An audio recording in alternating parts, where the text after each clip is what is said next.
Animals are an important subject for Chinese painters.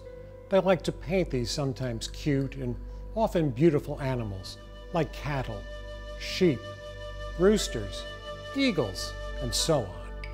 Some painters are known for being good at portraying a particular kind of animal. For example, Xi Baxi's shrimp, Xu Beihang's horses. But one painter is quite different. He painted donkeys, a lot of donkeys, and is considered to be the painter who was best at representing them. His name is Huang Zhou. Donkeys are neither beautiful nor smart. The Chinese people often use the word donkey to curse others. For example, stubborn donkey or stupid donkey. Why then did Huang Zhou choose to paint donkeys? How did he manage to paint them so well? What's the story behind this?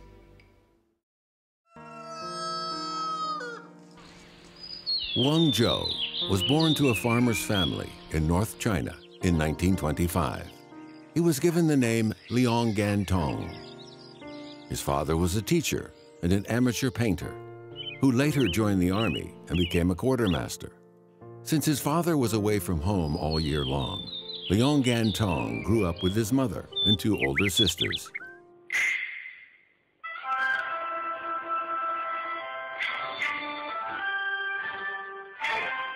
There was an outdoor opera stage in the village.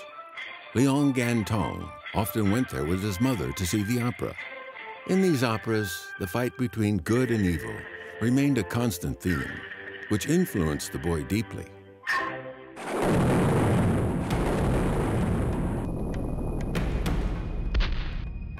In 1933, Japan occupied North China. Under the protection of their mother, Liang Gantong and his sisters left home for Shanxi, where their father was in military service. After reuniting with their father, the family settled down in Shanxi.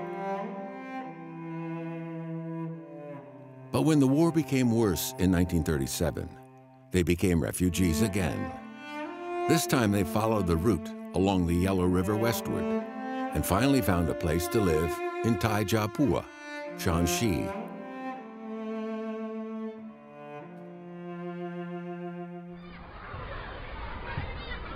This is Shualipu Middle School, and its predecessor was Huigong Private School of Baoji County. Liang Gantong attended this school in 1939.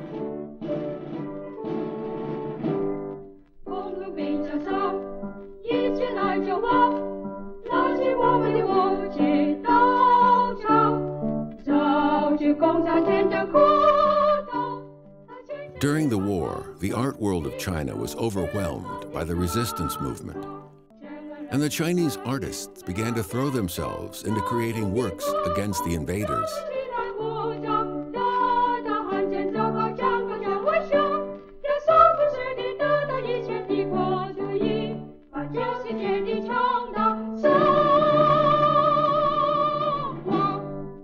At school, Liang Gantong was fascinated by Zhao Wangyun's paintings and began to imitate him. He also made duplicates of Katie Colvitt's prints, Tung Bao Hu's water and inks, and Xu Beihang's oils on canvas. The seeds of love for art began to take root in his heart. It was during this time he was determined to become an artist.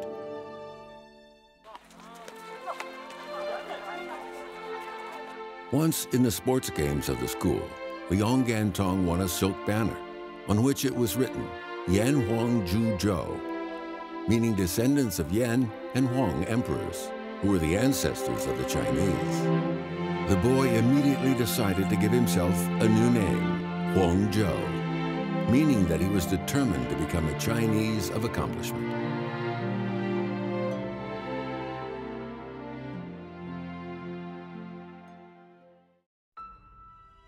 In 1939, Wong Zhou's father died of an illness, leaving the family in poverty. Wong Zhou dropped out of school after studying a year and a half at this middle school. That was the full extent of his school education. 39年，他的父亲去世了以后，没有什么可以供他读书的了，他就到了那个一个村的附近的一个县城里头教美术。图画这个教这个还手艺还不行，再去餐馆呀、饭店呀，去也就是写生也画，同时在野外也多次写生。Wong Zhou was a struggling teacher and painter at the bottom of the society. His subjects naturally were the hard labor he was familiar with. Wong Zhou spent almost all his salary on purchasing art supplies from the shop nearby. 这个时候呢，他的姐夫就觉得他岁数已经大了，就应该找个工作，就让他去在他们厂里头当电工。他不愿意干这事儿，所以晚上呢，他就想了一想，他就独自的跑了，他就没给他没给他的母亲说，也没给他姐姐说，就自己从宝鸡跑到西安。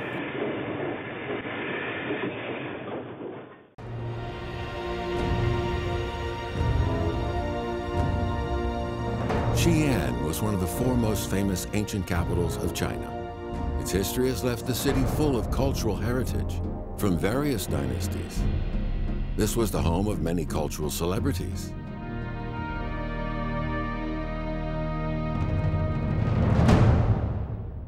When he first arrived in Xi'an, Huang Zhou did odd jobs on the railway or in the park, trying to support himself. He did weeding, watering, and cleaning, but those kinds of jobs didn't pay well. Sometimes he had no food to eat and no place to stay. Many nights he ended up sleeping on a bench in the park. That year, he was only 15 years old. In such desperate situations, he didn't give up painting. He consigned his sketches of Peking opera characters to a bookstore. But for months, nobody showed any interest in his works. Wong Zhou began to recognize how difficult life could be for an artist. He decided that he needed a mentor.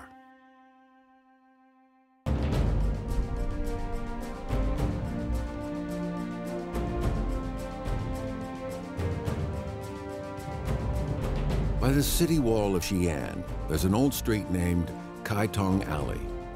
In 1942, he was introduced to a painter named Han Lu-ran. 韩路人是个朝鲜族的革命画家，是画家里边的共产党员的第一位。他是1921年就入党，我建党那年就入党了。Han Lu-ran was delighted to see Wong Zhou's works. He invited Wong Zhou to move into his home the next day. Since then, Han Lu-ran began to give Wong Zhou basic art lessons, and sometimes the artists would tell stories about the Renaissance of Europe. It was at Han Lu-ran's home, Wong Zhou read Mao Zedong's speech at the Forum of Art and Literature in Yan'an. 1943年来回在韩罗人先生大概住的有7、8个月。这个时候呢，他们一块进行了一些8百里秦川的写生。The central plain of China was traditionally a highly developed agricultural area with pleasant weather and rich soil, and it was considered by some scholars as a cradle of the Chinese civilization.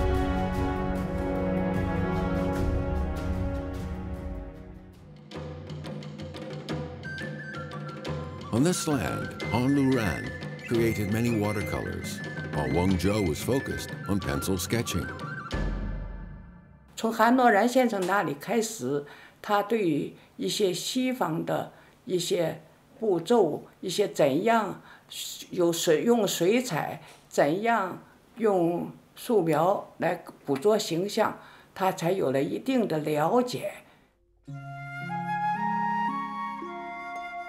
The master and the student spent 3 whole months sketching outdoors. Soon afterwards, Han Lu-ran left Xi'an. Huang Zhou continued to stay in the city, and soon he found his second master, famous artist Zhao Wangyun. Zhao Wangyun was good at landscapes and portraits. He enjoyed going to the countryside for sketching, and his depictions of poverty-stricken farmers earned him the title Painter of the Commoners. After Zhao Wangyun took Wong Zhou as his student, the young man moved into the house of the master. Zhao Wangyun had 6 children, and Wong Zhou was older than all of them. These children called him Brother Wong Zhou. In this photo, Wong Zhou holds Zhao Wangyun's son in his arms. 你想在抗日战争的后期，在家里多一口吃饭的也不容易啊。像我老父亲、我老母亲，我认为那都是非常好的人。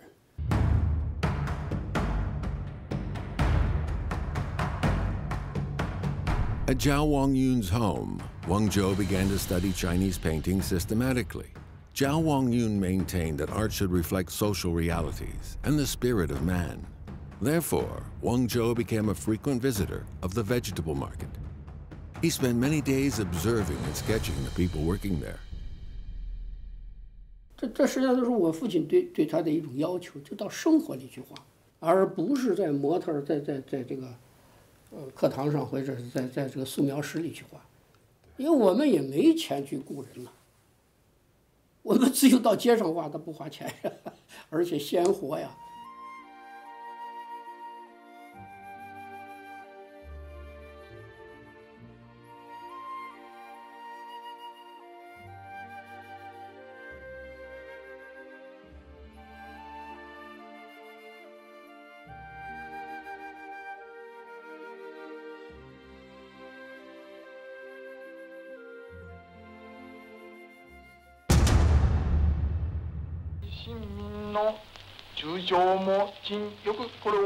On August 15, 1945, Japan announced its surrender.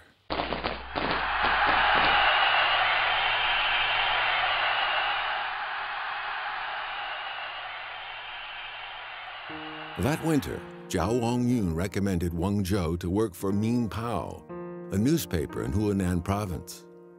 Soon after he came to Hunan, Su Tu Chao, a prominent painter, invited him on a journey through the flooded area of the Yellow River.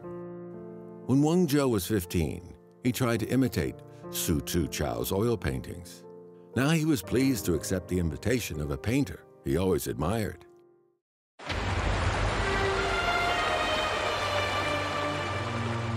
Huayuankao is a town over 80 kilometers away from Kaifeng, capital city of Hunan.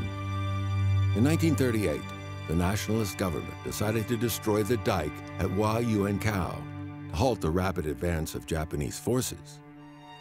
The military operation caused a great flood of the Yellow River, leaving 890,000 people drowned or starved to death. When Wong Zhou accompanied Su Tu Chao on the trip, 7 years had passed since the embankment of the Yellow River, but the view was still miserable. Shaken by the scars of war, Wong Zhou made many sketches, cartoons, water and inks, and block printings. South Street of Weishua County was a depiction of Weishua County, the first stop of Wong Zhou and Su Tu Chao on this journey. At Huayuankao, Wong Zhou witnessed how nearly 100,000 workers were laboring intensively to fix the dike and created this painting. In the suburbs of Shiwa County, Wong Zhou met a refugee woman who had to eat grass roots as food. He then made the sketch, Great Flood of the Yellow River. His journey lasted 8 months, and during this time, he created more than 300 pieces of work. 我看了一部分速写，当然这些纸都已经发了黄了。那些作品有的是寥寥几笔，非常简单；有的是画的人物。我估计那个时候他在画速写是2重含义：一种是观察生活、了解生活；一种就是训练他的绘画技巧、造型能力。在这个民族危亡的时候，他们不是为了画画，他是为了记录生活，他不是为艺术而艺术，他是为人生而艺术，它是为国家、为民族，在这个时代用绘画的方式发出他自己的一种呐喊。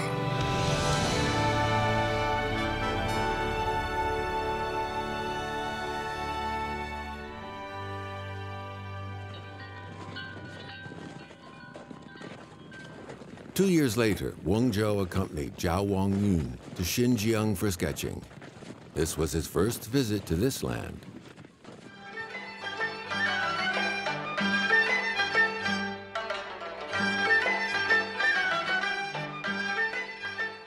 The vast land, the bright colors, and the exotic customs attracted these two men deeply. 实际上，他是承袭了老父亲用中国话反映现实生活的这样一条路。用今天来看，很简单的事情，但是在当时来讲，等于为中国话整整开拓了一个新的一个反应。Huang Zhou stayed in Xinjiang for 8 months. He left with a strong bonding to this spectacular land. He knew he was in love with this place, and he would come again.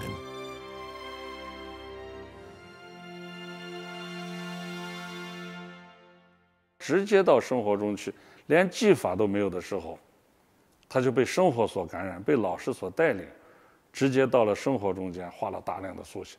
他就从速写画成了大家。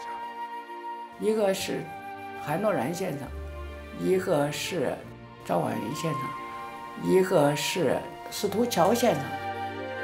我觉得，这3个人不同的来对黄州有很大的影响，但是那个阶段对黄州的做人，对黄州的对世界观的塑造、人生价值观的成立是有绝对的关系。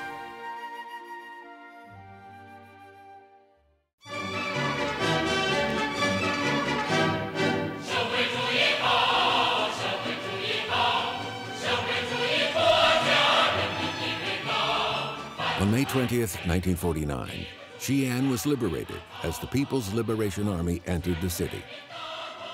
People were greatly impressed by the good discipline of the PLA, who were forbidden from causing any disturbance to the people.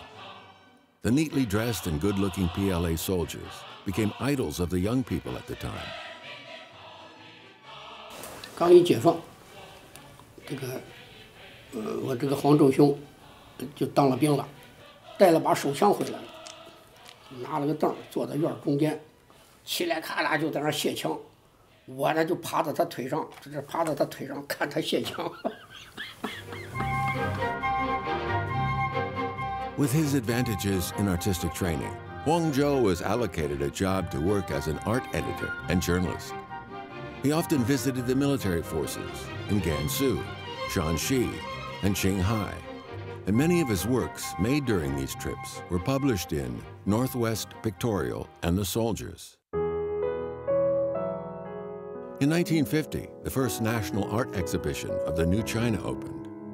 Among thousands of works contributed to the exhibition, Wong Zhou's work about farmers joining the army attracted the attention of Xu Beihong, president of the Central Academy of Fine Arts.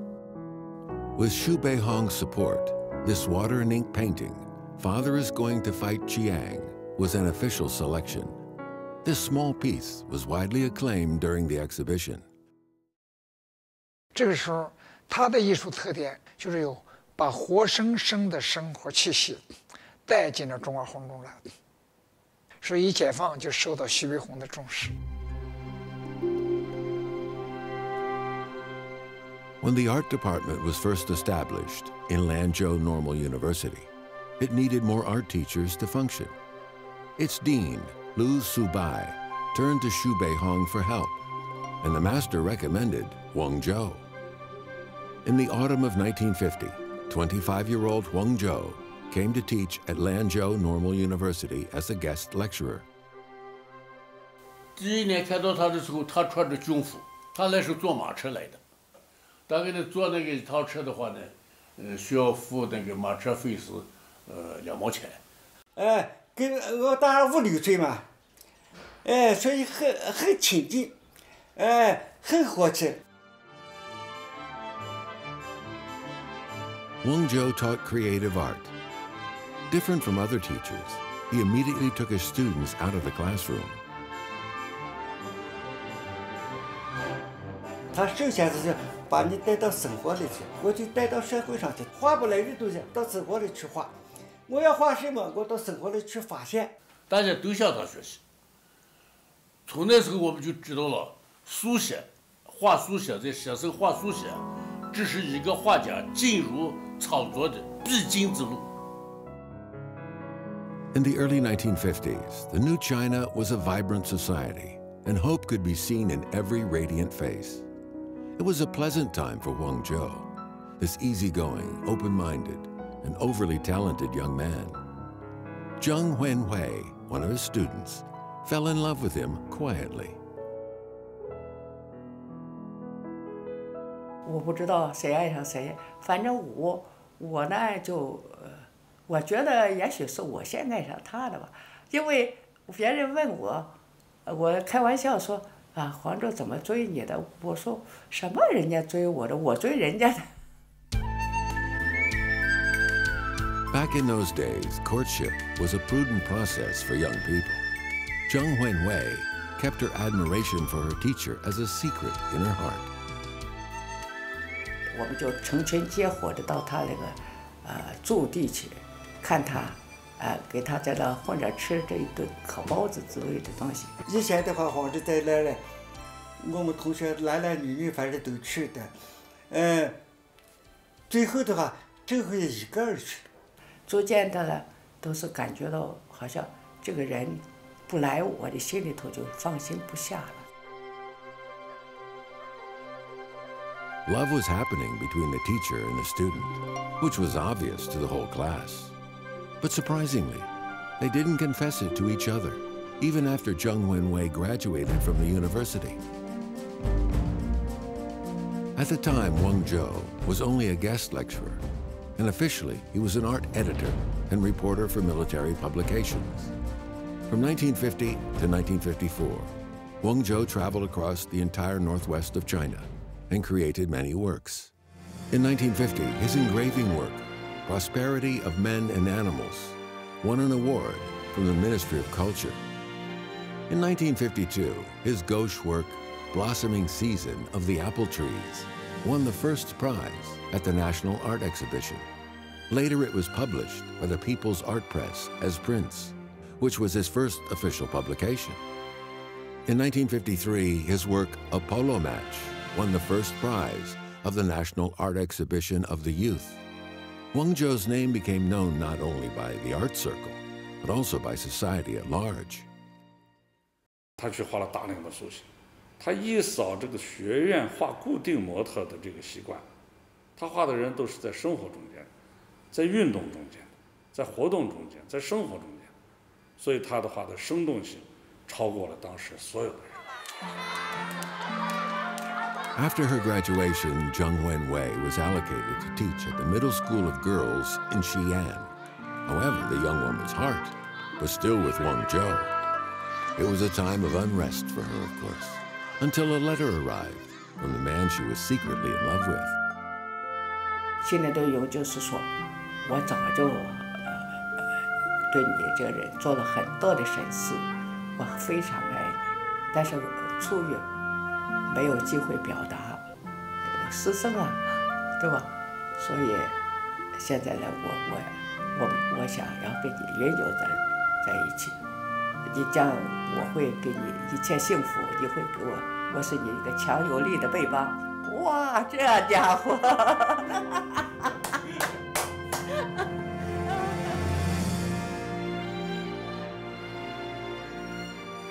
！Xi'an is an important birthplace of the Chinese civilization and the Chinese nation.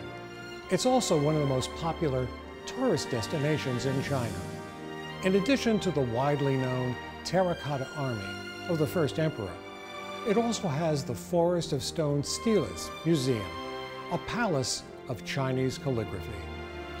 Works of calligraphy from different dynasties are stored here in the form of stelas. It's a treasure house of Chinese calligraphy.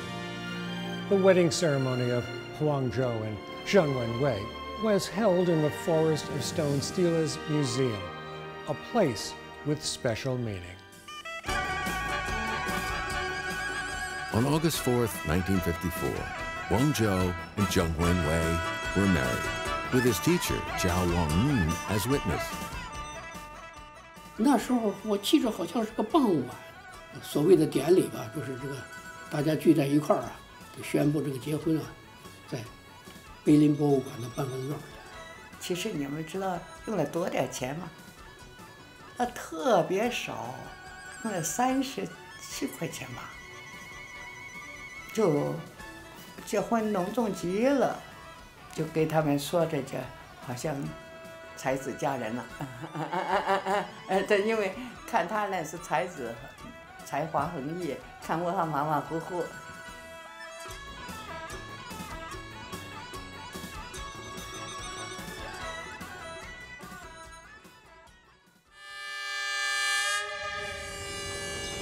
The year after they were married, he was transferred to Beijing. He continued to work in the publicity department of the military.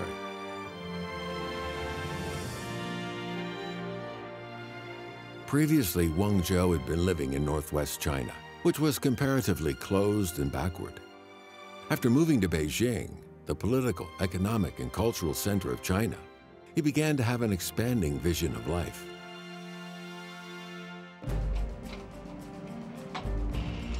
In the 1950s, China saw a burgeoning of new construction. Wong Zhou was privileged to travel across the whole of China, making depictions of the people during this promising time. In 1955, the Qinghai Tibet Road, a tarmac road at the highest altitude on Earth, was completed and in service. Wong Zhou, with his first-hand experience of the construction site, created many pieces, including the Golden Road. In 1956, Wong Zhou followed the China Oil Exploration Force into the heart of the Northwest, the no man's land in Golmud Basin.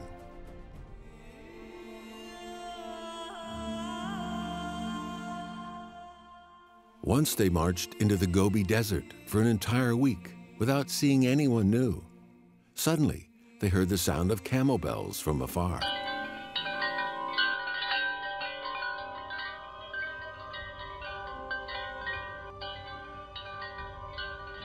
他已经走了好多天啊，他说特寂寞，寂寞的就跟什么似的。突然听到那个驼铃响了，驼铃响就因为有人有动物过来了。逐渐的声音传过来，就看见呢一些那些勘探队员们啊，非常高昂的气氛，感觉到哦呀。 天外来了一些天使一样的那么美丽的一些人，所以那个气氛中呢，他跟我说，我永远不能消失，我一定要把它画出来。好多把那骆驼就反复的画，后来他突然在画的过程里面，他把视线压低，哎呦，这个骆驼确实很高大，那个在上面坐的那个勘探队员也显得挺高大了。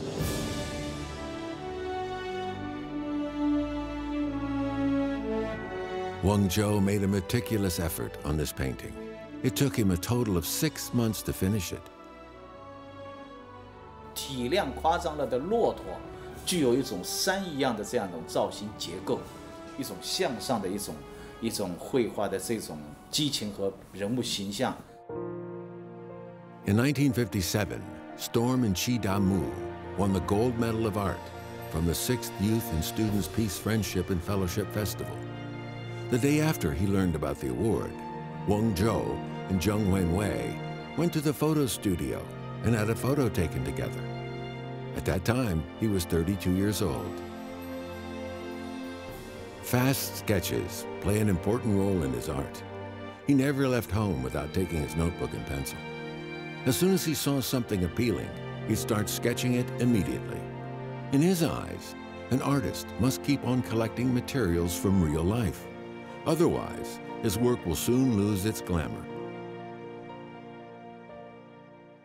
他说他画了上万张速写，应该说在中国画家里头呢，他是可以说是最多的了吧。速写是一笔画不准，可以画第二笔，再画第三笔的，这叫辅线、复笔。In the autumn of 1956, Wong Zhou came to Xinjiang again. The vast land and the nomadic lifestyle of the minority groups inspired him greatly.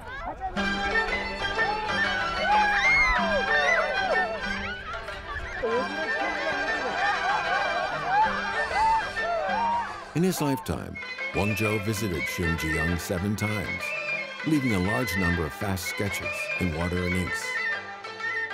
His painting, The Bazaar, won bronze at the 7th World Youth Fellowship Festival. This painting, entitled Celebration of Harvest, was one of Wong Zhou's masterpieces.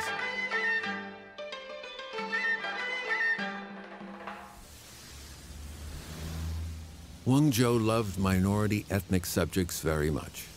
Whenever he had a chance, he'd visit remote regions such as Tibet, Yunnan, and Inner Mongolia to do sketches of the minority people. With brief but concise lines, he brought to life those vivid characters.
In 1959, Wong Zhou's first album, a selection of Wong Zhou's paintings, was published.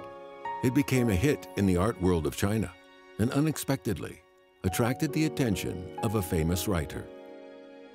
Liang Bin was a prominent writer at that time, and he just finished his novel, Song of the Red Flag, a depiction of the struggles between 2 farmer families and 1 landlord family.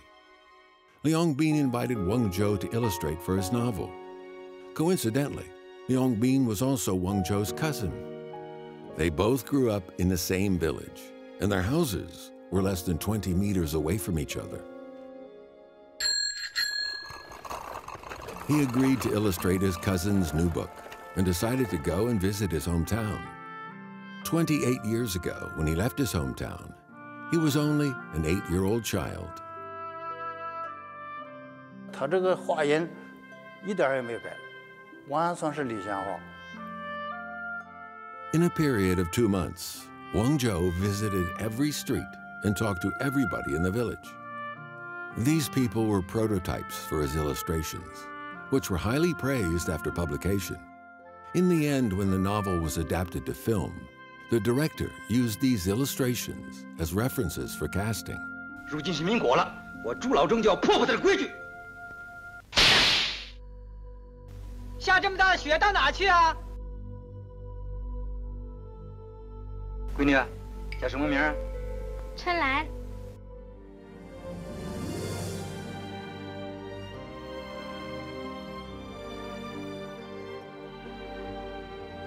This small village was very proud that it was the birthplace of a great writer and a great artist. There, folks find it important to build a memorial hall for the future generations to remember them. Huang Zhou's road to art was quite smooth at first, but later he would fall to the lowest time of his life. In 1966, what is known in China as the Cultural Revolution broke out. It was a decade-long catastrophe. When it started, Huang Zhou was publicly denounced. He was one of the first artists to be publicly criticized for allegedly being bourgeois and a counter-revolutionary. Almost overnight, Huang Zhou, a respectable painter who had joined the revolutionary ranks, when he was still a teenager, was called dog shit and spit on. What would he experience during the Cultural Revolution? And how would he cope with it?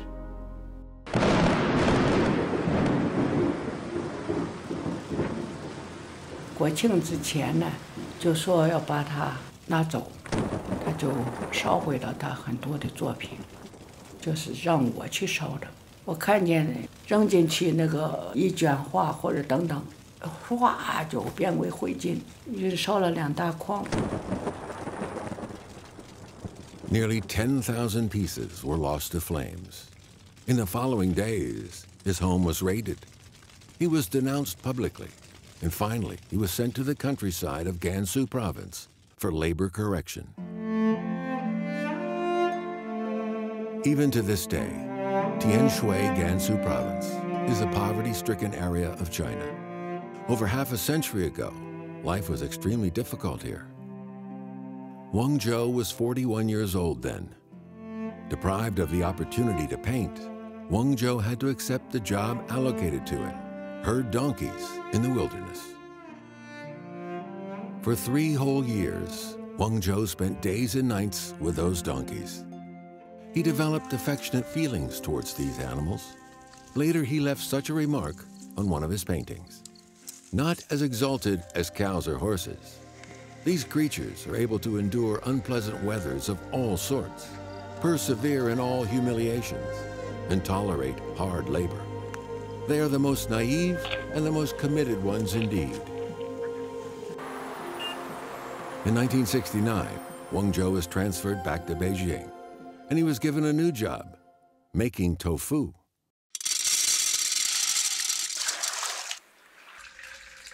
开始是让他烧火，他就觉得已经是很大的荣幸了，说明广大人民群众信任他呀。完了，后来又让他可以做豆腐，他更感觉这事儿是一个特别光荣的事儿。As a tofu maker, he still had close contact with donkeys. Every day, Wong Zhou got up early in the morning to feed the donkeys. After the tofu was ready, he loaded it onto the donkey-drawn cart and then went to sell it. After the tofu was sold out, he'd go and fetch the fodder for the donkey. When he was tired, he'd stop by a small bar and have some wine. 有一次，黄州在车上睡着了，毛主车走到那个酒店，自动停下了。我的主人要喝酒了，你说啥？这个小毛驴知我呀，知我这小毛驴呀，是不是？他和毛驴之间是不是有一种友情在这里边？ He worked as a tofu maker for 3 years. During this time, he secretively made hundreds of sketches, and his subject was nothing but the donkey.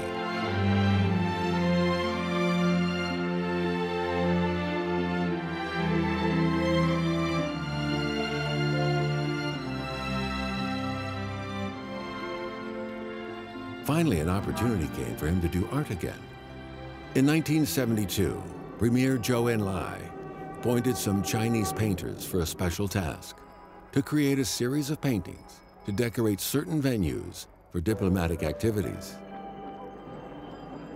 This was the first time in over 6 years Wong Zhou could pick up his brush openly.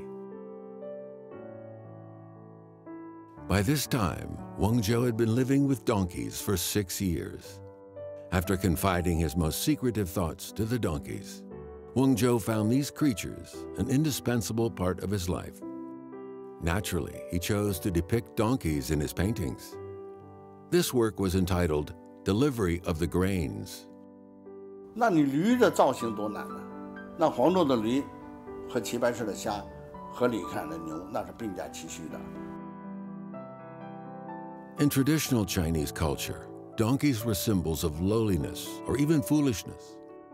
But in Wong Zhou's eyes, donkeys embodied all the virtues he cherished.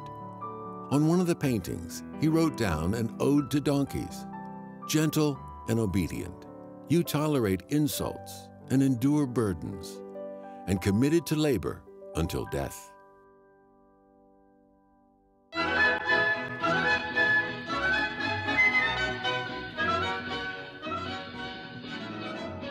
In In 1976, with the ending of the Cultural Revolution, Chinese history turned a new page. Wong Zhou was rejoicing in a feeling of being liberated again. But he was inflicted with many ills, including worsening neck pain and numbness of the limbs. 后来我了解你生病最主要什么？手麻，手麻你用手画画，多不好，手麻呀。 Despite his physical pain, Wong Zhou wanted to do more work to compensate himself for the lost time. He spent more than 6 months making the painting, Tireless Service to the People, which was dedicated to Premier Zhou Enlai on the first anniversary of his death. In the same year, he finished the painting, I Miss Chairman Mao Day and Night. After completing these 2 major works, all his limbs became paralyzed. 可不是76年去的医院，77、78，对，78年还在医院，所以他整个就是除了这2个手指头有感觉之后，这些全是麻痹的，整个这身体都是麻痹的。Wong Zhou's illness continued to get worse. He couldn't even bring a cigarette to his own mouth. It was during this time he accepted a job from the Ministry of Foreign Affairs to make paintings as presents to foreign guests. 1978年7月23日，我们用轮椅把黄州推上了楼。我们在扶手上垫了6、7个枕头，让他坐上去，和他平常站的样子差不多。他对我们笑了笑，说：“给我铺一张8尺大纸吧，我要为他们画一群骏马。”但是那支该死的毛笔，他的3个手指头捏不住了，在纸上莫名其妙的就倒下来了。他过了一会儿，他说：“重新换一张纸吧，我为他们画一张雄鹰吧。”这次他换了拿笔的方法，他满手把笔抓住，在纸上哆，最后搓出来了一个向后边张望的雄鹰。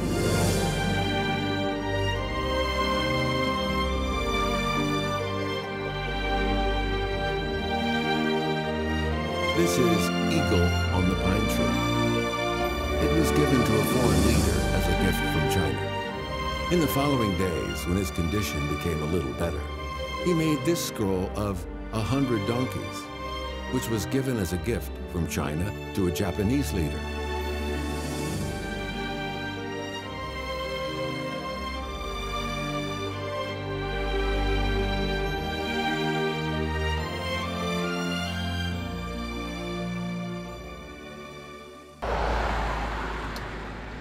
Xinjiang was a paradise for Wong Zhou. In August 1979, as his condition stabilized, he started his journey to Xinjiang for sketching. This video documented Wong Zhou's trip to Xinjiang. Of his 7 visits to Xinjiang, this one brought him to the depth of the heart of the region, and it was the most difficult one. Wong Zhou not only reached Kashigar and Kazilsu, but also fulfilled his wish to climb the Pamirs. 我和我父亲一直在那儿待了差不多5个多月吧，快半年，足足在那儿从夏天一直待到冬天。他一直属于嗨状态，都属于特别激动的状态。Xinjiang was the source of inspiration for hundreds of Wong Zhou's paintings. He brought the Chinese water and ink portraits to a higher level.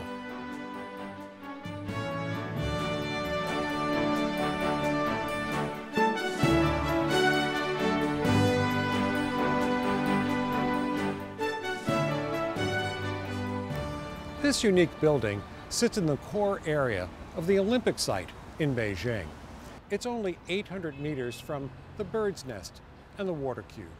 Look, it's asymmetrical and shows the architectural style of the Tang and Song dynasties. It is classically beautiful as well as artistic.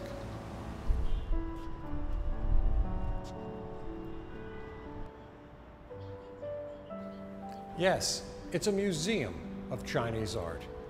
It keeps and displays a large number of outstanding cultural and artistic works, of the Chinese nation, including modern Chinese paintings, ancient Chinese calligraphy and paintings, cultural relics, documents, and other works of art.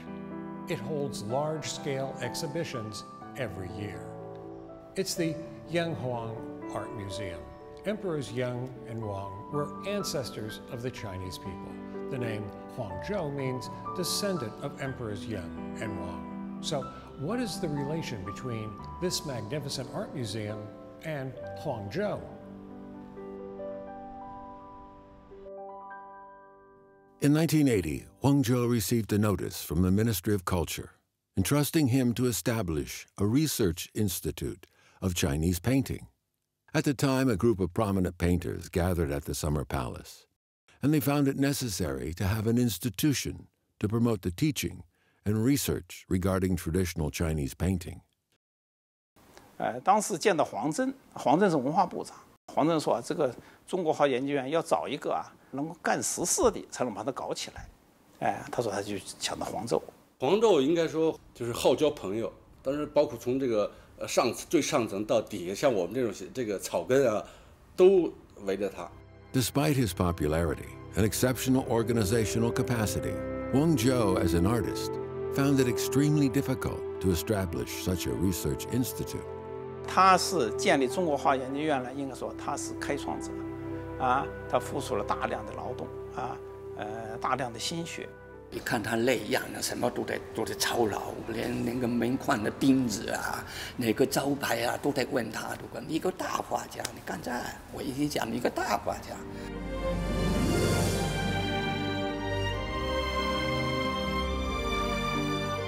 After all the efforts for over a year, the Research Institute of Chinese Painting was established. 我们这个中国国家画院的前身中国画研究院，那就是黄州的作品。没有黄州就没有这个中国画研究院。Now, the Research Institute of Chinese Painting has been renamed the China National Academy of Painting. In the following years, it has promoted Chinese painting to the world.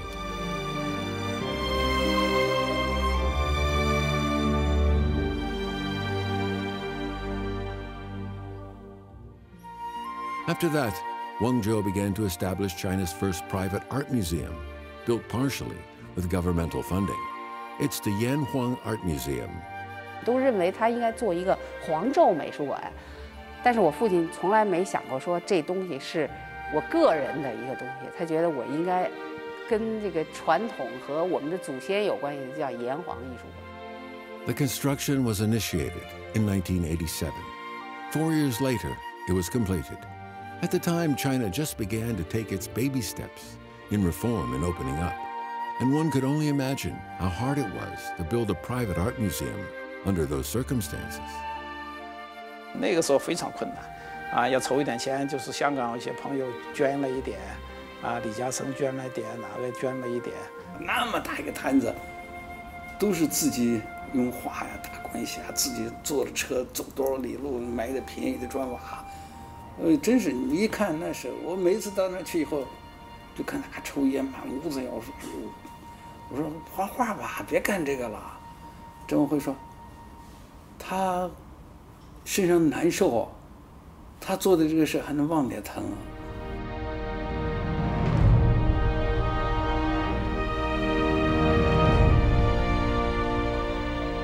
炎黄艺术馆。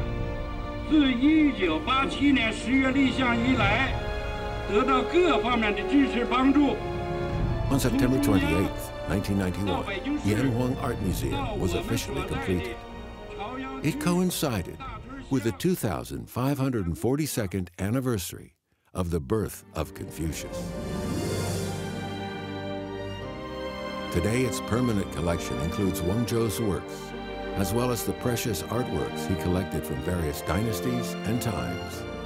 Many famous artists from all over the world chose to have their exhibitions in this place.